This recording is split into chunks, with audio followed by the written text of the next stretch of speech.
On ouvre l'apprentissage dans notre secteur qui en était exclu depuis toujours.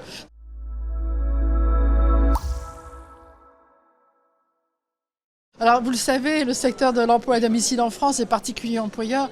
On n'est pas des patrons, vous le savez, nous sommes des employeurs non professionnels. Néanmoins, je pense que cette rencontre, elle fait partie un petit peu de la fin de l'été, la reprise. Il y a une espèce de rentrée professionnelle qui se fait ici et que j'ai l'habitude de faire en me promenant dans les allées et en écoutant effectivement comme ça, parfois à la volée, ce qui se dit. Et qui donne un peu le ton aussi des prochains mois. Donc c'est intéressant d'ouvrir ses oreilles. Et moi j'aime bien ce petit côté captation.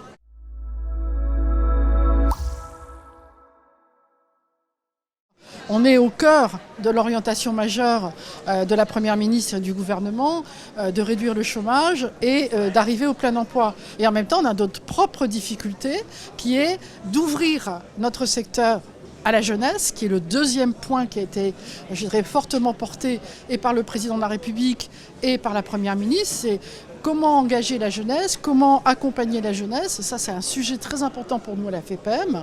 Et donc, on ouvre l'apprentissage dans notre secteur qui en était exclu depuis toujours. Donc, c'est une année importante pour nous.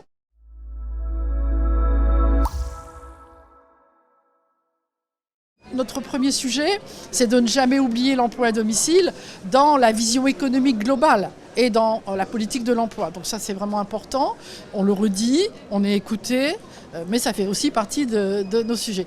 Le deuxième point, il est un petit peu plus complexe, c'est notre engagement par rapport à l'inclusion migratoire économique. C'est réfléchir à la manière dont on va accompagner une inclusion migratoire volontaire, économique, professionnelle, et sortir un peu de la polémique qui aujourd'hui en France ne nous permet pas de regarder un peu plus loin. Et donc on attend aussi la réflexion qui sera portée par le gouvernement lors de la future loi qui est potentielle sur ces sujets.